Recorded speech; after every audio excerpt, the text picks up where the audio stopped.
Hey everybody, and welcome back to another episode of the Speak Plainly podcast, where we speak plainly about things that matter. I'm your host, Owl Medicine, and in today's podcast, we're going to talk about how if you add all of the debt in the world, like all of the country's debt in the world, we are $350 trillion in debt. How? To who? To who? Who is the Earth indebted? Is it aliens? It's aliens, isn't it? It's always aliens. It's always aliens. It's got to be aliens. Is it China? Nope, it's not China, because that includes China's debt. Oh, it's definitely Russia. No, no, because it's their debt too, and it's the U.S.'s. Okay, so $350 trillion in debt. Where? Who? That doesn't make sense. Is the financial system just way more complicated than you're able to understand? No. It's a pyramid scheme, and we're going to talk about it. So, the world is $350 trillion in debt. That is not an opinion. It is a global balance sheet fact. Every major nation owes staggering, almost mythological sums of money. The United States, $33 trillion. Japan, more than twice its entire yearly economy. The collective IOU of humanity is in the hundreds of trillions, $349 trillion as of last week. The fact that is a thing is a joke. Except it's not a joke. If everyone is in debt, who has all of the money? Who does, the Earth literally owe? Is there a secret vault on Mars where we send our interest payments? Did we borrow from aliens? Or is it a ledger trick? And today, we're going to follow that question all the way down. We'll start with the literal answer, uncover the 400-year-old mutation that made this possible, and discover why the system we've built behaves less like an engine and more like a pathology, a cancer that must grow even as it consumes its host. All right, Section 1, the circular ledger. Who holds the debt? Well, the most straightforward answer is the debt is held by a complex web of institutions and governments. No, the truth is it's held by the future. A complex web of institutions and governments who are loaning money on the promise of future payment. It's literally an IOU to ourselves. Governments finance their spending by issuing bonds, and bonds are just fancy IOUs with a maturity date and an interest rate. And who buys these bonds? Pension funds buy bonds. To match their long-term obligations to retirees, commercial banks buy them as safe assets to hold in their balance sheets. Foreign governments buy them as a place to park their trade surpluses. The Chinese government holds U.S. treasuries. The Japanese hold the EU debt. The Europeans hold Japanese bonds. It is an intricate and circular chain of incestuous promises. And then there is the most bizarre holder of all, the central banks. Since the 2008 financial crisis, institutions like the Federal Reserve and the European Central Bank have engaged in massive asset purchases, a process called quantitative easing. They create digital money out of thin air and use it to buy their own government's bonds.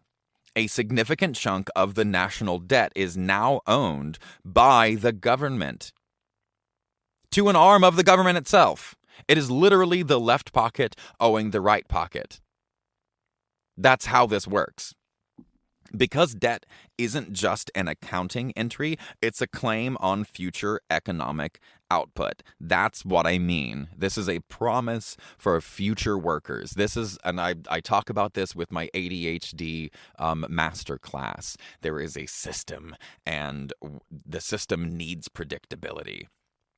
But you can take the master class and go into more details about that. The first level answer of how this works is very unsatisfying. The money is owed to ourselves in a dizzying circle, but that's just leading to a deeper question. And it's just us. So what's the problem? Why is the national debt such a terrifying specter? Because debt isn't just an accounting error, it's a claim on economic future output.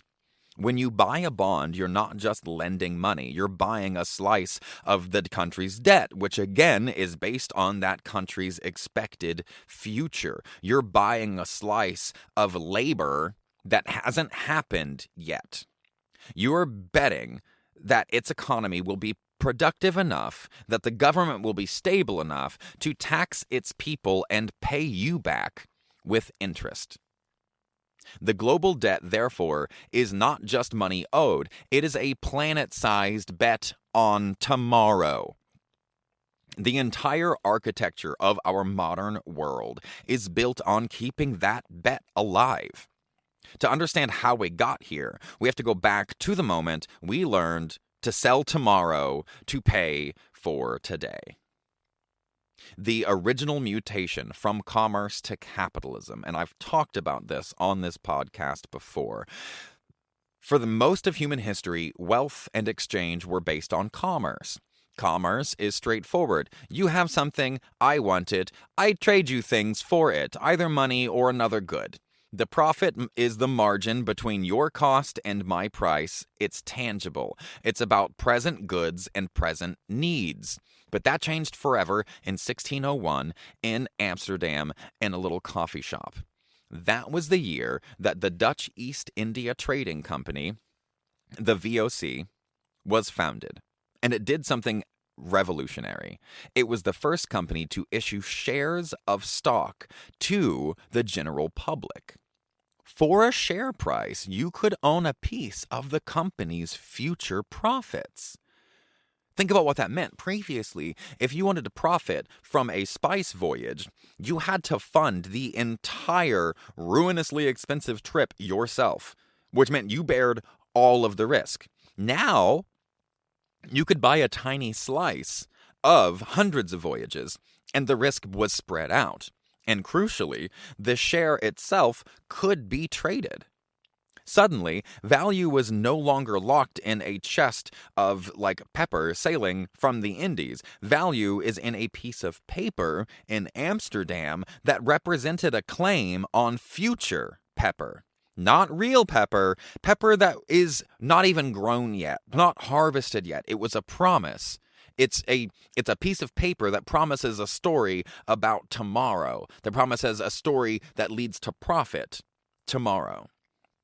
This was the birth of the stock market, which is the root of all evil in the modern economic world as far as I'm concerned.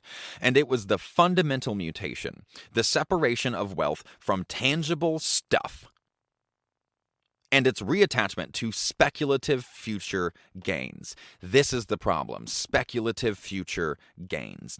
Government saw this and thought, we can do that. We can totally do that. Especially England, which was constantly fighting expensive-ass wars. Instead of just taxing citizens into revolt, it began issuing perpetual bonds. The government's promise was lend us money today, and we will return tax our future citizens pay you back with interest forever. You get that?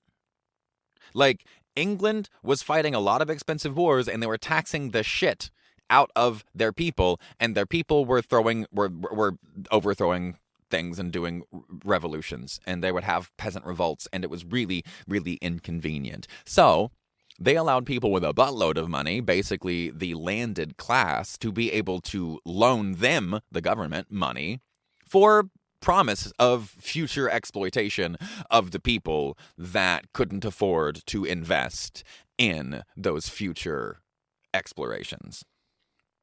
And just like that, sovereign debt was born. Not as a temporary loan, but as a permanent tradable feature of the economy. Sovereign debt is a permanent tradable feature of our economy. That is how the world is $350 trillion in debt. Go into all of the debt that you can. I don't give a shit. Ring up every single personal loan, giant loan, private loan, start corporations, ring up a bunch of debt. No one's going to pay it. It's all a big lie. It's all a big fucking lie. Don't buy into it. Ring up as much debt as you want. They are. And we have to pay the price. So, just like that, sovereign debt is born. Now, two systems exist in parallel. There are corporate capitalistic systems betting on future corporate profits, and then there is sovereign debt capitalism betting on future tax revenues. Both systems share one sacred requirement: faith in a bigger, richer future. Sound familiar? Sounds very Trumpy right now, doesn't it? Growth wasn't just nice, it was collateral for the entire operation. Now we're moving into the pathology. Growth is required for the entire operation. It is mandatory. But for this system to achieve the scale that we see today, it needed a final, critical intervention, a way to create the very substance it ran on out of nothing. Now we get into section 3, the tumor's fuel, debt-based money creation. Here is the most misunderstood fact about our modern economy. Most money is not printed by a government. It is created digitally by commercial banks.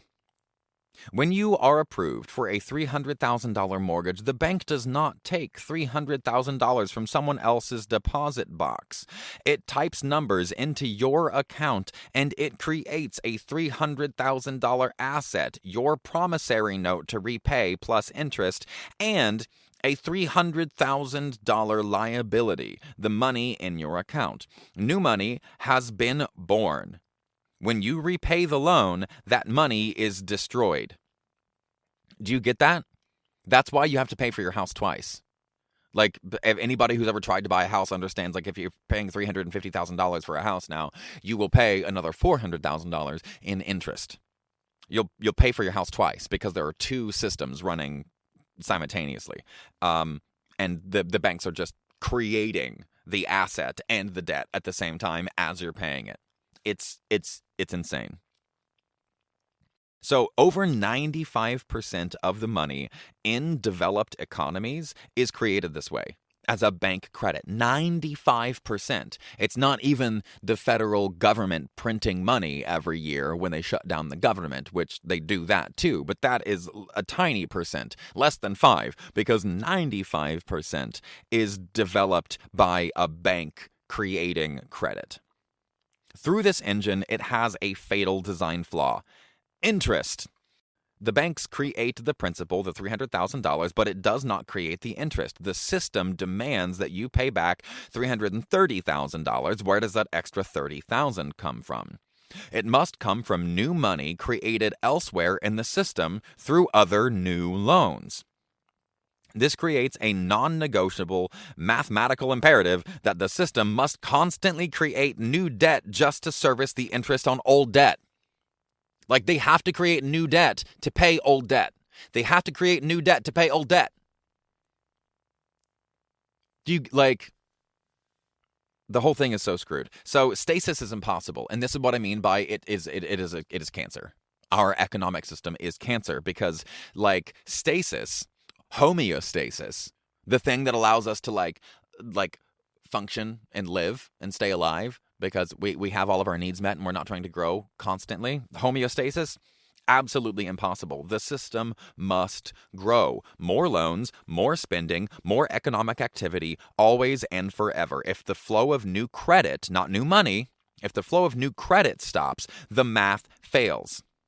There isn't enough money in existence to cover all of the interest owed. Defaults cascade and the system seizes. This is the cancer logic. The growth for the sake of sustaining growth. Not to meet human needs, that's commerce. We're talking about capitalism. It is not to meet human needs, but growth to service the metabolic demands for this financial system itself. Because people are buying promissory notes of future labor, future goods, future services, future interest, future tax. So, quantitative easing. When the growth stalls, when the credit freezes, like it did in 2008, the central banks step up as the system's oncologist, and their tool is called quantitative easing, or QE. In theory, it's an emergency treatment. But here's how it works. The central bank creates massive amounts of digital money. It uses this money to buy those government bonds that we were talking about and other assets from banks and investors. This pumps cash directly into the financial system, pushes interest rates towards zero, and is supposed to encourage banks to lend again. But here's the terrible secret. Quantitative easing doesn't cure the cancer. It's chemotherapy that feeds that tumor. That new cheap money doesn't go to Main Street small businesses or people like us with wages. It doesn't go to healthy tissues or the economy. It floods into financial assets. It floods into stocks, into real estate, and into corporate debt. It inflates asset prices, making the wealthy vastly wealthier on paper. And it creates more speculative bubbles. This is why we're having this housing crisis. This is the dot-com crash. That was a bubble because it was speculative. The 2008 housing crisis, another speculative crash. These are all crashes based on speculative wealth because that's what capitalism is based on. It's speculative wealth, speculative economies.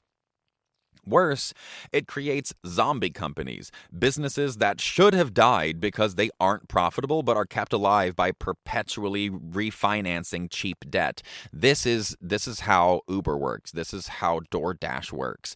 This is how all of these companies that I've covered in the past, how they can operate at a loss and still be worth millions to billions of dollars. Because quantitative easing becomes the new addictive treatment. Each time the patient, aka the market, starts to wobble, it demands a bigger dose. The underlying disease, the need for exponential debt-fueled growth, is not addressed. It is exacerbated, and the metastasis accelerates to new areas. Now, as shadow banking, private equity, crypto, the treatment has become part of the disease. This is the issue. The modern tech disruptor model is a perfect microcosm of the macro disease. It's a playbook by the playbook of the metastatic cell. The uncontrolled growth is phase one, then there is angiogenesis, then there is immune evasion, and then there is the metastatic event. So phase one, that's 4 phases. There are phases here. The uncontrolled growth is the first one. The startup raises venture capital based on a story of a future monopoly. We will own transportation. We will own the future of food. We'll own the future of food delivery. It's not judged on profit, but on user growth and market share. It burns investor cash to subsidize its service, undercutting commerce industries, right? Because commerce industries are like, you have a need, I have a need, and I have a thing that you want, and you can get that from me. This disruptor, the reason it's called a disruptor paradigm or a disruptor business model, is because it constantly undercuts the actual legacy commerce businesses. Then profitability is treated as a distant concern, and that's fine. It's like, that's not a problem. We don't have to worry about that. We don't have to be profitable for another 20 years. Whereas a regular person who doesn't have venture capital money has to actually turn a profit in a short amount of time. Otherwise, their business won't work and they go under and everything crashes and burns.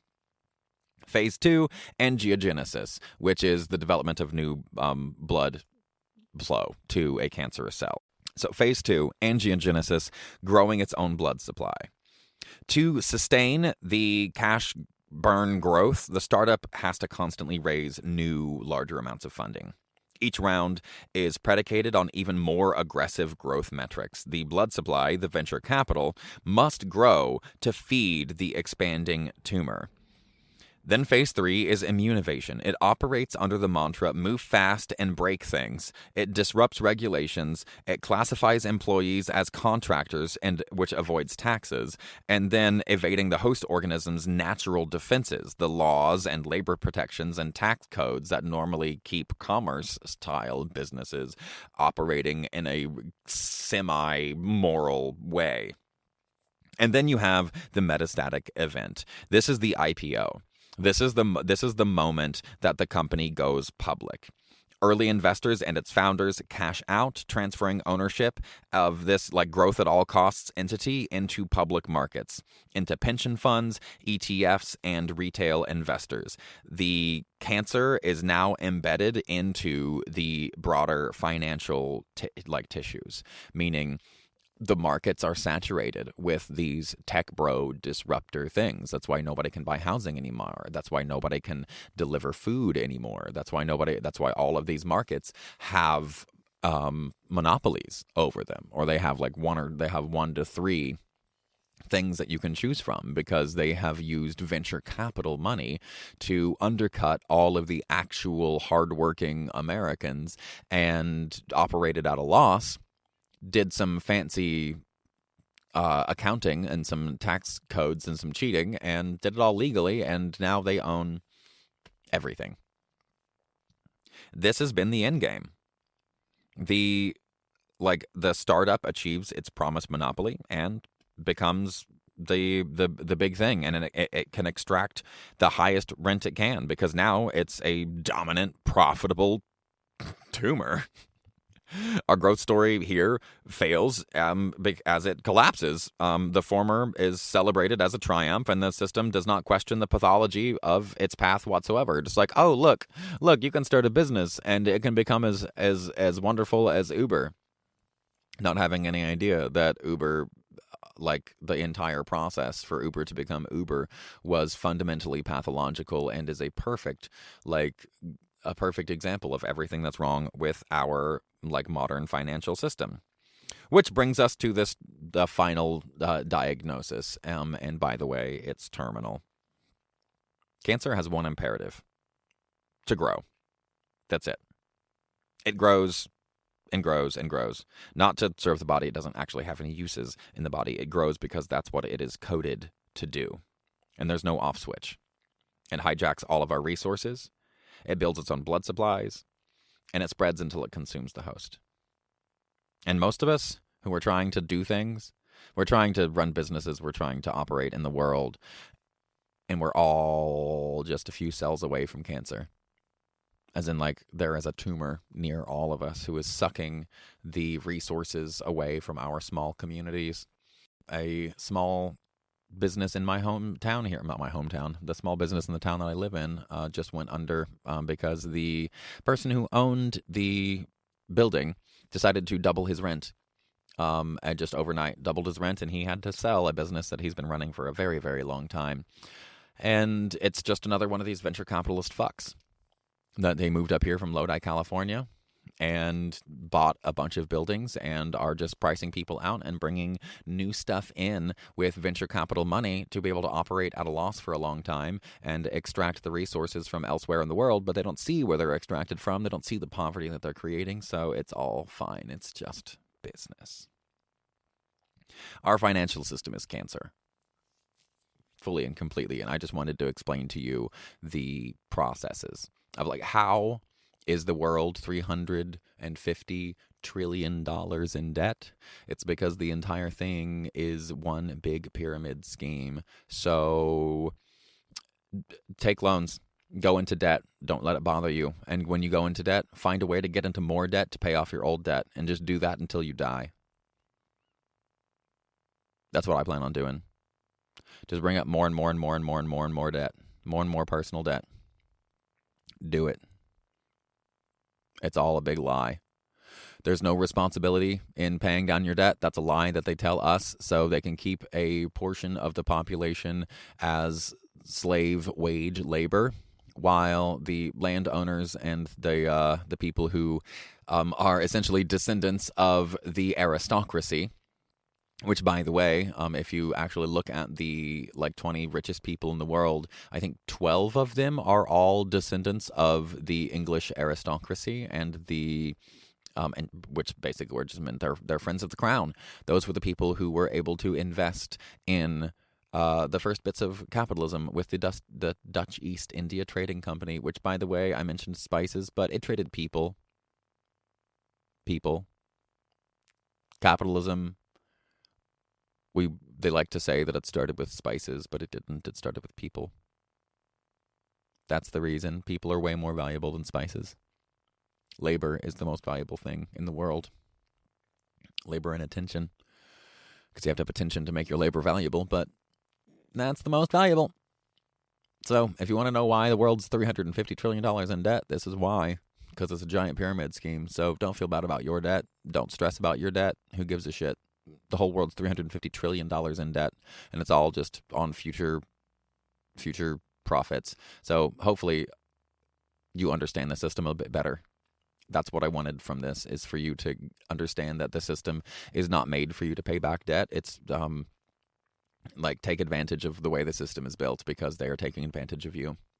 Take out the debts, use debts to pay off old debts, keep stacking it until you're living a life that you want. Because that's what they're doing. They're screwing us. If you made it this far in the podcast, thank you very much. I hope that you enjoyed it. I hope you learned something. And remember, if you like the podcast, please share it. Send it to a friend. Please leave a comment. Rate it. I don't know if you're on Spotify or iTunes or whatever. But if you can leave a comment, please do so. You can consider buying me a coffee. The link's in the description below. And I hope you have a marvelous day. And remember, stay curious, stay uncomfortable.